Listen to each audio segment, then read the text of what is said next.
Welcome to Burn the Ship. This is the podcast where we connect entrepreneurs or professionals that can help you go all in on your business. We talk to people that have walked the walk, talked the talk, been through all the things that we experience as small business owners, and come out the other side of those experiences willing to share those stories with us so that we can run our businesses more effectively. So, Barbara, thank you very much for coming. I appreciate that. Anyone that separates the time to talk to me, to be there for the audience and teach them something, it means a lot to us. So, thank you very much. But why don't you go ahead and introduce yourself and tell us a little bit about what you do?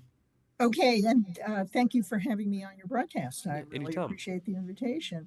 So, my name is Barbara Leuin. I am a senior PhD economist, 13-year owner of Sofia Capital Ventures, which is a commercial mortgage brokerage company. And, I've had a vast career. Do you want me to go into details on the career?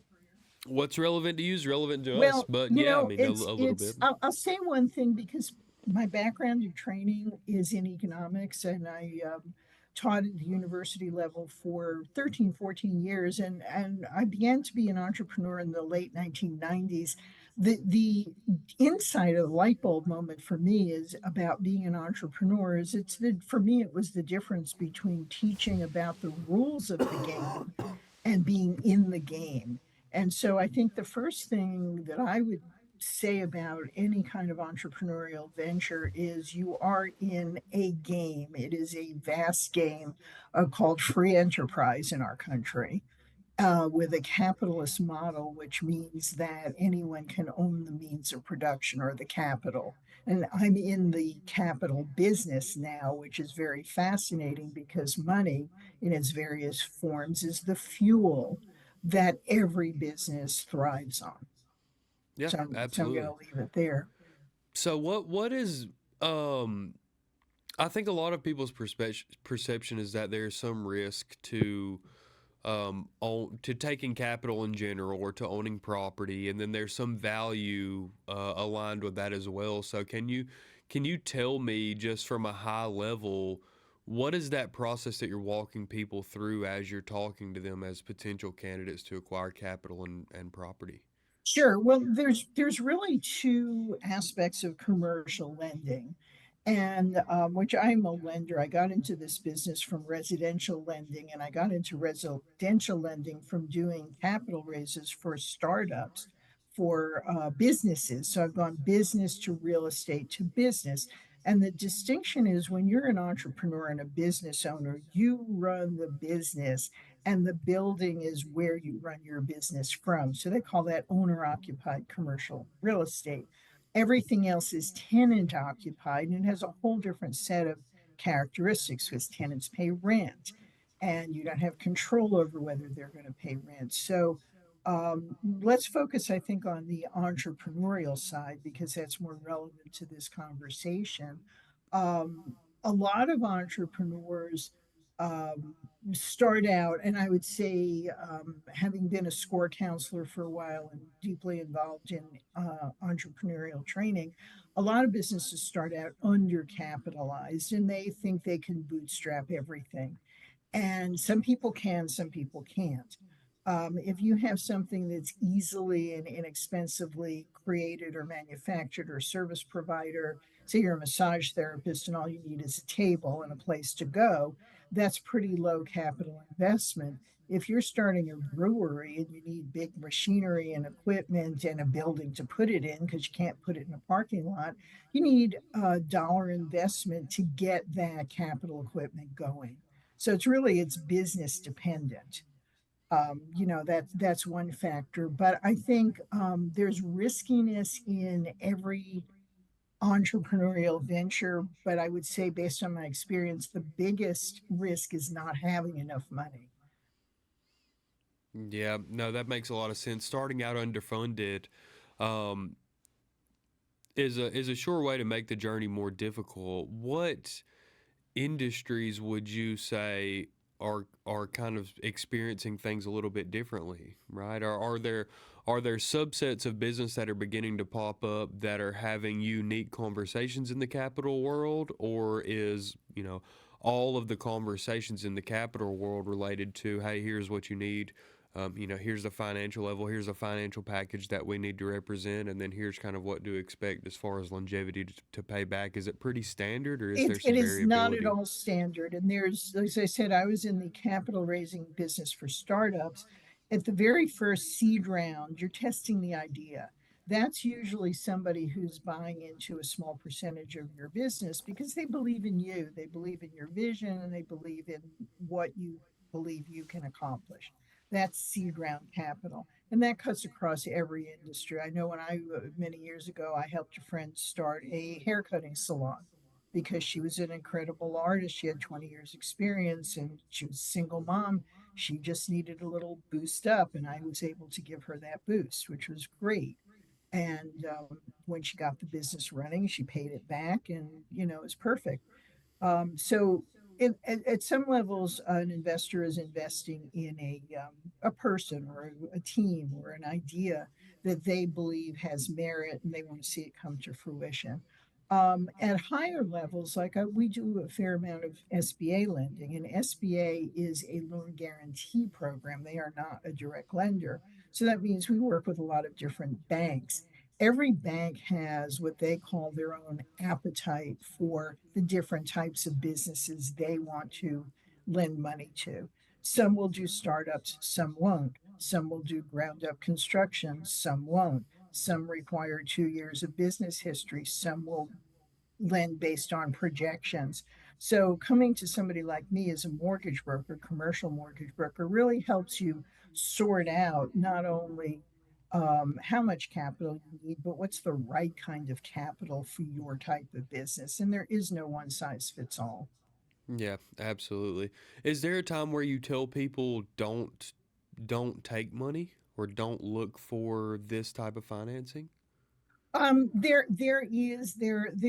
usually and I'm going to go to my other favorite topic, planning. Usually it's because there's a lack of a plan. And again, when I started out as an entrepreneurial coach in the late 90s, I was writing business plans for startups. And the biggest thing you can do when you're planning your business is not only run your financial projections, but test them extensively and exhaustively and see what you're sensitive to and what you're not sensitive to. And look at all your assumptions and reality check. I know a lot of businesses online today. When I started out 25 years ago, that didn't exist. And so there's a lot of opportunity to very quickly market test with Kickstarter and things like that, and prototype and, do concept driven marketing to see if there's a significant market for what you want to do. And I would say take advantage of every opportunity. Yeah, absolutely. Especially to aggregate data, walking into um, this small business in the entrepreneur world without a plan is very difficult. But when you talk about acquiring assets, leveraging money, and putting together a financial package to increase the amount of capital that you have to throw around, inherits a little bit more risk. You can mitigate a lot of that with a steady plan, some consultation with people that have been through a lot of those same things. What other industries do you guys work closely with? Like when entrepreneurs are in the journey of needing capital to begin to turn their vision or their plan into a reality, what are other steps that they're taking at the same time? Things that maybe you guys are able to make an introduction or to help with as well that ease that process. Yeah, well, we're mostly working with brick and mortar companies to make Mm, that distinction. Although, as I said, my company primarily does the commercial real estate where there's tenants and multi-tenanted or in construction apartment buildings, hospitals, big things. But there's first of all, there's a surprising number of businesses that the SBA will finance that people may not realize, including digital businesses. So I don't want to rule that out entirely. But we've worked with automotive companies, auto repair companies. I mentioned breweries before, wineries. We seem to be in that business. Try an amusement park, a go kart racing company. We've done all mm. kinds of stuff.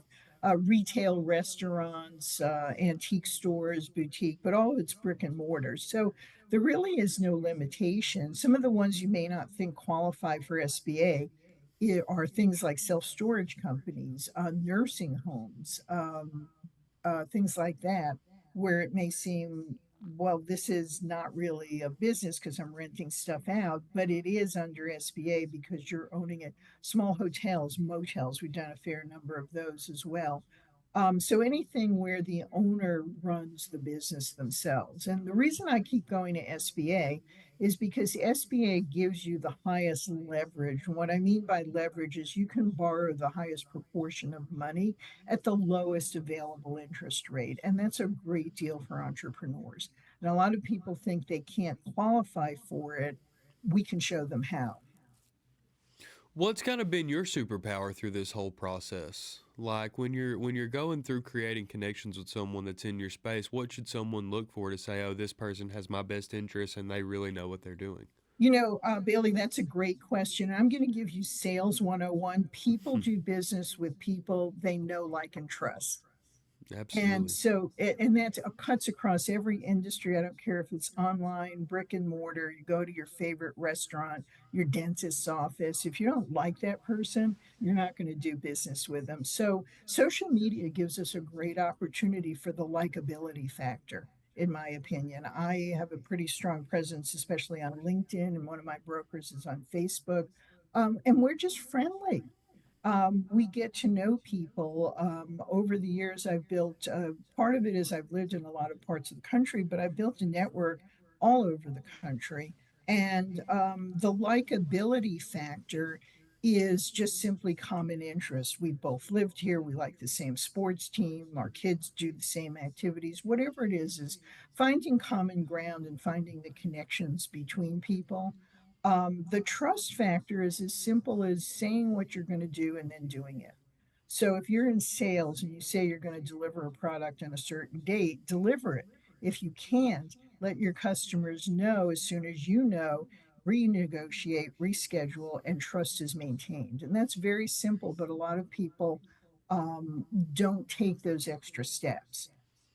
So I would say, those three factors, which cuts across every industry, would be my litmus test of who are you going to trust. And if somebody is trying to get money from you up front, or you have any kinds of feelings that I don't trust this person, that's a sign to back away, because there Sure. are reliable people and there are not reliable people in the mortgage industry. Yeah, absolutely. And when something feels off, it usually is.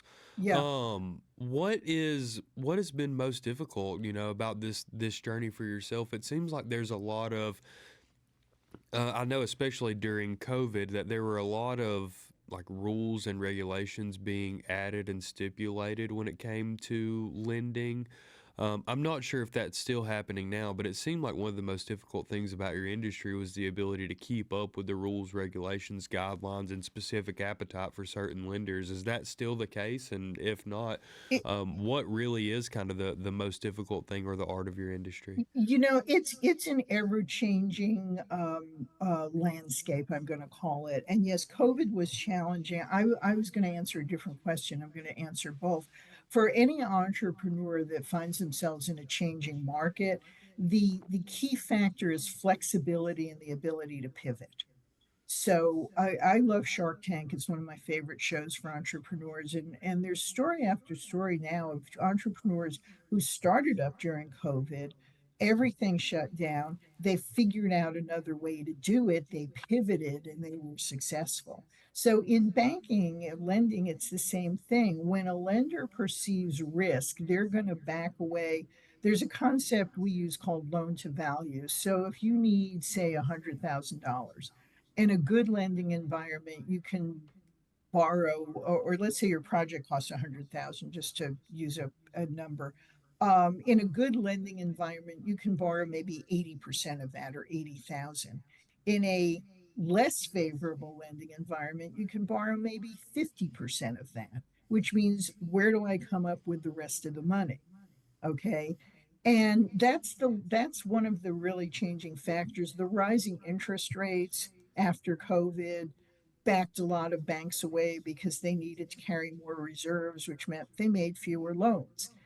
The average consumer doesn't know that. They just know, hey, I'm knocking on the door and I'm not getting the loan I need. Again, a mortgage broker can help you navigate that because we have ways to bridge that gap, as it were. Um, and I'm just going to throw this in now. One of the books I wrote last year after COVID is called Syndicating Made Easy. And it's really for commercial real estate investors, but it's for anybody who needs to find some investment partners in their business. It's how to raise all the money you need to successfully fund your deals or your businesses. And there are plenty of people out there with money and private investors, people with retirement funds, 401ks, and so on, looking for a great place to put a little bit of money that they may make a great return and help somebody else grow their business in the meantime. And we can help people find those ways. So when banks aren't lending, other people are. Yeah. And I think that that is an important thing to highlight as well, is that for most, especially private money lenders, the goal is that that is a symbiotic relationship for both businesses, is that they're able to take money and put it in a place that makes them more money while creating real functionable assets for someone to turn their entrepreneur dream into reality, right? Like I think that there is some perception about the lending industry that um, it was built to take advantage of people, and I don't think that's the case. I think that the 99.9% of instances, especially in commercial lending, is so that you get your fair run at the American dream, and it's something worth taking advantage of because it's not something built to be predatory towards you. There are bad actors in every space, in my industry and in Mhm. every industry, but Absolutely. for the most part, people want to be a vehicle for you to um, see what you see in your mind turn into something that you can see in front of your face in real life, and that's kind of the goal. So I think that's something worth highlighting. Yeah, and Um, Bailey, I'd love to add to what you're saying yeah, because a sure, go lot ahead. of lending programs, including SBA, USDA, and private lending, one of their purposes in lending is to help with job creation. And this is something entrepreneurs don't normally think about. But when you start a business, first of all, you're creating a job for yourself. And secondly, if you need to hire people, you're absolutely creating jobs in your community. And so there's a secondary benefit to the lender or the lending organization, which is supporting the local community. And that's tremendously powerful. And Absolutely. yeah, I'm going to end there. No, no, it really is. You can't. I think it's one of those things that we want to be verbose and long-winded about, but no, that's as succinct as you can make it. Is that it's stimulating parts of the economy that would not be stimulated otherwise, based off of people sharing that same vision. So tell me this, Barbara, for people that may want to see if what kind of capital increase that they're capable of acquiring, what they can be approved for, need someone in their corner for right now to take them through that journey or in the future, how do they find you and how can we support you over at Burn the Chip? Well, anybody listening to this podcast or watching it can find me at sofiacap.com, SOFIACAP.com. And I'll tell you a funny story about the name of my company so you remember it. I was working for another mortgage company that decided commercial mortgage that decided to become an MLM, and I was really sick of all of the you know what. So Sophia stands for sick of it all and cap for capital. So if you are sick of all the you know what in your industry and don't know what lender to go to, sophiacap.com is your go-to company. It's a really good name, and very, very memorable as well. How can we support you besides trying to find you some clients? Well, you I know know you what? said you're very active on social media. Are you sharing content, things that we can reshare and repurpose, put in front of people that may be good candidates for you? We're mostly written content, but absolutely. And I was going to say, part of our business model is not only do we offer education in finance, and I mentioned my book, Syndicating Made Easy. We also pay referral fees to referral partners. So anybody who wants to visit our website and maybe join us as a referral partner, there is absolutely no cost to signing up, just contact form.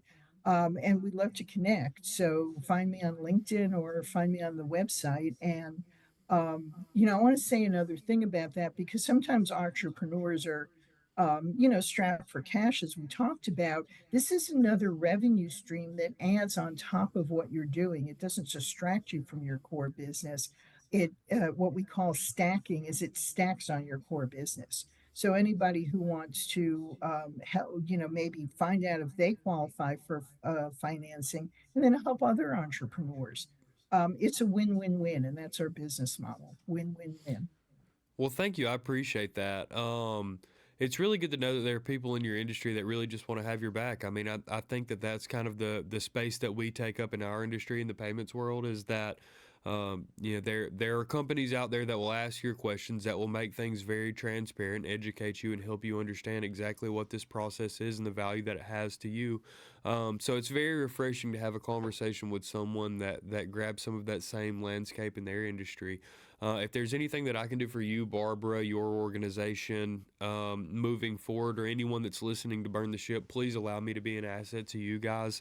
I really love networking and creating connections for other people. So please, if you want me to build the bridge between yourself and Sofia Capital, more than welcome to do that.